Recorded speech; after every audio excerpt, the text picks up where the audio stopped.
Banjir besar melanda wilayah pesisir Bawang di Provinsi La Union, Filipina Utara. Setelah hujan deras mengguyur selama beberapa hari akibat angin musim barat daya serta badai tropis Maimei dan Luis. Rekaman video memperlihatkan seorang warga menerobos banjir setinggi lutut, sementara kendaraan bergerak sangat lambat di jalan-jalan yang terendam air. Kepolisian Nasional Filipina melaporkan 6 orang tewas akibat insiden yang berkaitan dengan hujan, termasuk kasus tenggelam dan tanah longsor. Pihak otoritas penanggulangan bencana menyatakan sebanyak 1.991 keluarga terpaksa meninggalkan rumah mereka. Hingga kini, lebih dari 15.000 warga di Provinsi La Union terdampak bencana ini. Evakuasi massal, penghentian aktivitas sekolah, dan respon darurat skala besar masih terus dilakukan untuk memastikan keselamatan masyarakat.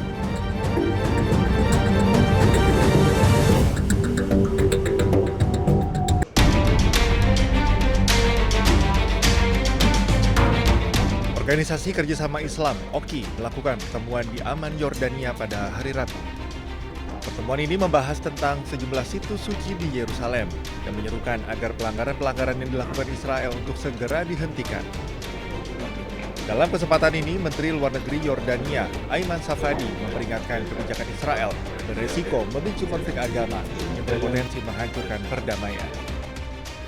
Al-Quds هي مدينة محتلة ولا سيادة لإسرائيل عليها وبالتالي لا شرعية لأي من القرارات التي تتخذها في القدس والقدس تواجه خطرا يتفاقم نراه يتبدى في الاستيطان الذي يتوسع في مصادرة الأراضي التي تستمر في محاصرة حق العبادة للمسلمين وللمسيحيين في منع المصلين من الوصول إلى أماكن عبادتهم سواء مسلمين أو مسيحيين وأيضا في ما نراه من سياسة ممنهجة لتغيير الهوية الإسلامية للمسجد الأقصى المبارك الحرم القدسي الشريف.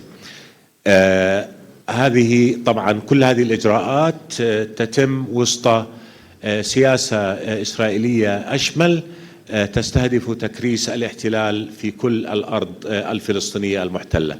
لكن ما تقوم به إسرائيل يدفع باتجاه تفجر صراع دوني سيكون له آثارا دمارية ليس فقط على الأمن والسلم في المنطقة ولكن في العالم أيضا. إذا تفجر هذا الصراع الديني وانطلقت معه الدعوات للجهاد العالمي لحماية أحد أكثر 3 أماكن قدسية عند أكثر من ملياري مسلم لن يستطيع أحد أن يوقف هذا الصراع. ومن هنا كانت دعوتنا للمجتمع الدولي أن يتحرك قبل فوات الأوان. Pertemuan ini menyepakati 3 hal yang harus dilakukan pada prioritas utama.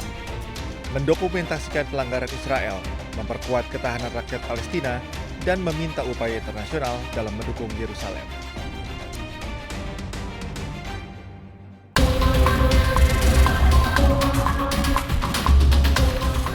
Pasukan Israel melakukan operasi besar-besaran di kamp pengungsi utara Yerusalem.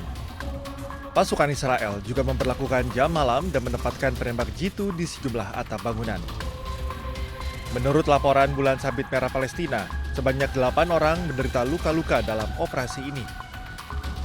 Beberapa masjid dilaporkan tidak dapat melaksanakan azan dan sholat subuh berjamaah seperti biasa akibat pembatasan yang diberlakukan tentara Israel.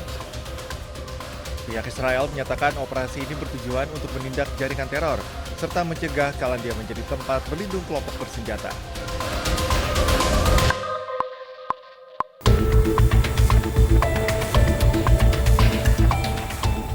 Sejumlah pasukan dan kendaraan militer Israel dilaporkan semakin bergerak masuk ke wilayah Suriah. Israel juga melakukan penggeledahan di sejumlah wilayah dengan mendirikan pos-pos sementara dan memeriksa warga maupun kendaraan yang melintas. Aktivitas militer meningkat di seluruh wilayah pedesaan Dara dan Quneitra dengan laporan berulang kali terjadi penyusupan dan penembakan. Israel mengklaim bahwa kehadiran militernya di kawasan ini berkaitan dengan keamanan dan perlindungan wilayah perbatasannya. Hingga kini, situasi di wilayah masih terus berkembang. Kekhawatiran akan adanya kemungkinan keterlibatan kelompok bersenjata di daerah ini akan menambah ketegangan dan menjadikan konflik yang lebih besar.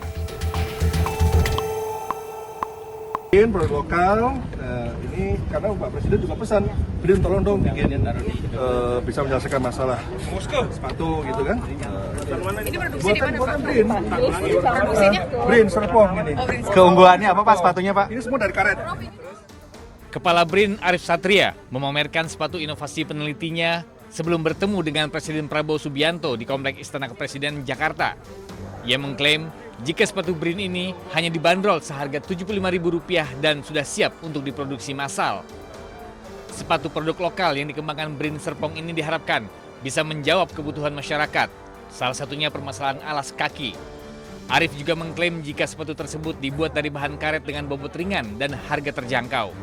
Bahkan, untuk meyakinkan keunggulan produknya, Arif juga mempersilahkan tim media mencoba langsung sepatu. Nantinya harga sepatu akan bervariasi tergantung motif dan bahan yang digunakan. Namun sebagian besar dibanderol seharga Rp75.000. Meski ada pula varian dengan harga di atas Rp100.000. Sementara itu, pengembangan sepatu ini adalah untuk mendukung kebutuhan program sekolah rakyat. Tim Liputan iNews melaporkan.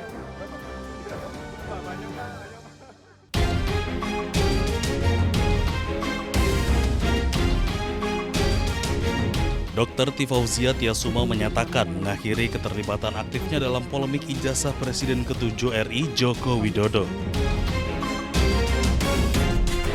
Dr. Tifa menganggap kajian analitis dan neuropolitika terkait ijazah yang ia lakukan sudah cukup sehingga ia memilih fokus pada bidang keilmuan kesehatan.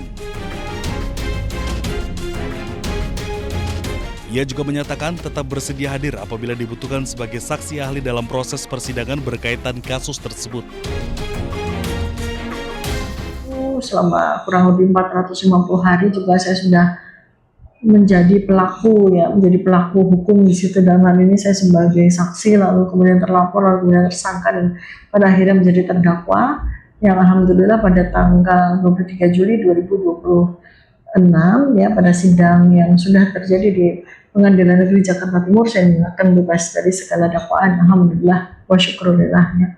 Itu adalah sebuah momentum di mana saya harus berpikir, saya harus memberikan keputusan kepada diri sendiri bahwa sekali lagi terkait dengan persoalan ijazah,